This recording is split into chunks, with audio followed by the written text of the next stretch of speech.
All right, we're here with Miss Jody Lynn Johnson. She's about to go to the Haunted Hydro and do the shot collar night for the first time in 10 years.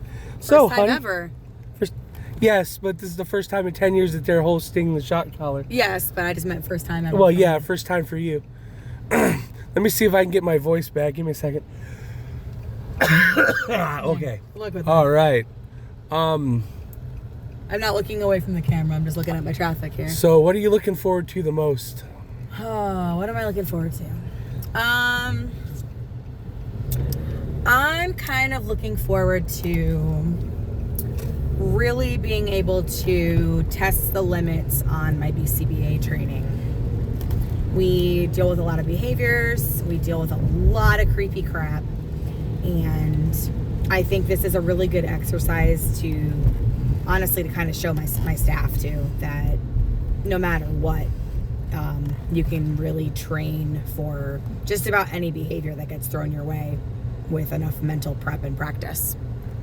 So, looking forward to it. All right. So what do you think is going to be the only thing that scares you? I don't know if anything is going to necessarily scare me.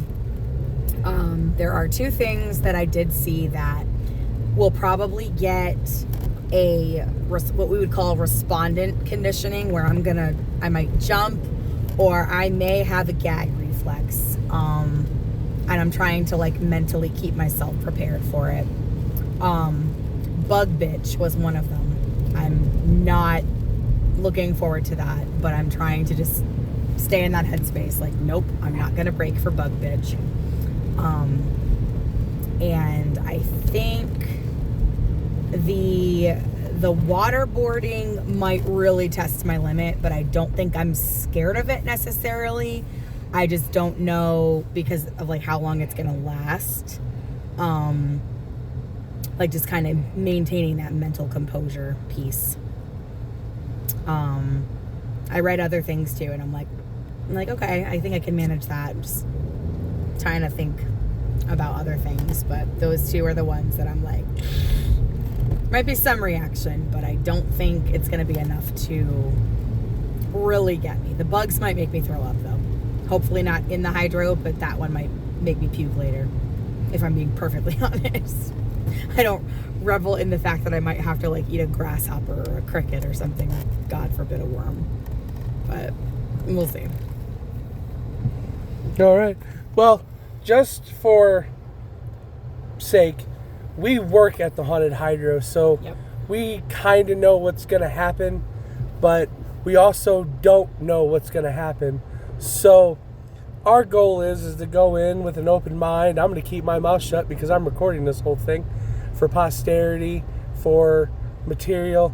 Plus, if she says the safe word, the person that makes her say the safe word gets $100. We don't know what the safe word is right now. We won't know till we get there. So, yeah. So back to the interview.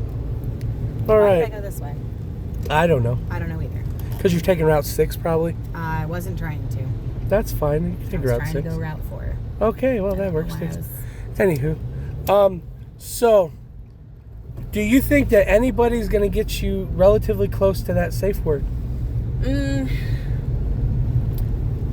There are some people there that I think could get very, very close depending on what they're doing. They've got very good skills, and I'm not naming names, but they've been there a very long time. However, I'm not exactly an easy scare.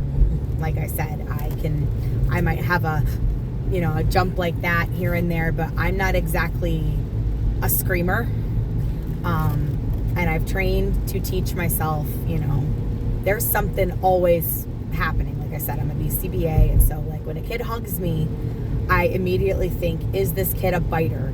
Is this kid a spitter? Is this kid a pincher? And even when they're hugging me, I'm always prepared. This kid is either going to try to kiss me or bite my face. And just knowing and being prepared that they could bite my face in that moment, genuinely keeps me in that zone. And so I feel like if I use that same training for the hydro tonight, and I just kind of remind myself, every spot is a scare. Every spot has a hiding spot.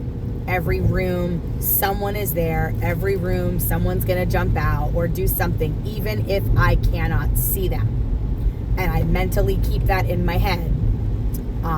I think that'll just kind of nullify some of the scare value. Now, for what everybody else is planning to do, I don't know. But I think there's a couple people there that are true vets. That being said, I kind of have a surprise of my own. I did talk to Casey, who's the boss, and if I do not say the safe word, which I'm like 99% sure I won't, I do have something in the works called Best the BCBA Award that I will be giving at the final banquet of the season to the person who came the closest to getting me to say the safe word. And so that person will get like my personal award for that. So even if they don't get the $100, they will get honored in some way for coming close. So, yeah. Do you want to touch on your reactions to like scary things? You want to tell any stories about anything like that? Yeah. So, I mean, I started watching scary movies when I was little. I don't remember the first one I watched, but like when I was tiny, I watched them and I was terrified all the time and I had nightmares and all that jazz. But then as I got older, I don't know what exactly flipped the switch, but they started to become kind of funny, actually. There was a thing in college where I was watching The Exorcist with a college boyfriend or something, and, you know, college kids just doing college things, and, you know, we were making out or something, and we stopped right at the scene where the demon is speaking from Reagan, and it like yelled, "Stick your bleepity bleep up her bleepity bleep," and we just started laughing. And so from there, it was like every scary movie, I felt like there was something funny to be found. I don't know if that just became a challenge for me to find the funny moment. Similar to how I got through Shakespeare in high school. I couldn't read Shakespeare until I started playing a game called Find the Dirty Joke. And then once I started to delve into it and I started digging a little deeper and found things that, oh, this is what's funny, this is what makes this funny, it made it easier to read and consume. And it just got less scary and more about entertainment value and like what the characters were going through. And then as I started to get older and I went to college and started taking psychology classes and I started working with special needs adults and kids and whatnot, things became less scary to me. I don't know why. I just trained very hard to be very stoic, and we had to be very straight-faced when behaviors were occurring. Some people say cold, some people say heartless. It's really neither. It's just very, very focused in that moment. And so if we're focusing on our own pain, we're not focusing on the kiddo. So, I don't know, something just kind of switched and I was able to turn fear and pain and all of those things on and off. So my hubby here, who is filming, has been trying to scare me with all kinds of movies for the last 9 years. Every Halloween, he wants to watch scary movies, and he's like, "Oh, I'm gonna get you this year. This is gonna be the year I get you," and da-da-da. And from our very first one, I don't remember if it was Nightmare on Elm Street or if it was the original It first. But the first thing he showed me, I was laughing. I was laughing. I was like in hysterics because it was just not scary to me. It was funny and I couldn't stop laughing. I don't know what made it funny to me, but it was just not scary at all. You know, over the years, he's tried more and more and more. Our friend Tony actually took me to see The Conjuring, no, not The Conjuring, The Nun 2. I had never seen any of the Conjuring series. Where am I? Keep going straight. Yeah.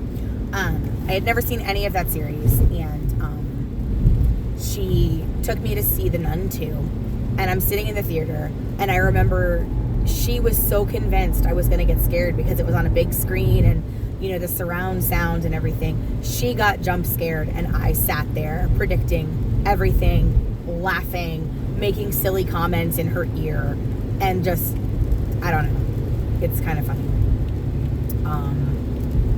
I watch things like, I watched the Jeffrey Dahmer series when it came out on Netflix, and most people are like, oh my God, it's disgusting. He's an awful person, and so on and so forth. And yes, while I agree on that, I remember thinking when I was watching this series, like, what makes a person like that tick? And I think that's just the behaviorist in me, like wondering where that kind of sickness comes from and how a person becomes that dark and demented and creepy and awful. And so because I look at things like that from a different angle, I think it's more of a personal study and less of a fear for me. So, I don't know. Maybe that makes me really sick and twisted. I don't know. I mean, kind of, but hey. I mean, I watch like serial killer shows and things like that, Well, and I'm just like, it doesn't. If I ever met a real one, I'd probably be terrified out of my soul, but it's like, you know, when you're reading about them or you're hearing about them, and it's like you're just interested, not like, oh, I want to become your biggest fan, but like, man, I would really love to look at this person's brain in a brain scan and try to find what those factors and variables and all of those things are. It's just, it's interesting and intriguing to me. I don't know. It's bizarre.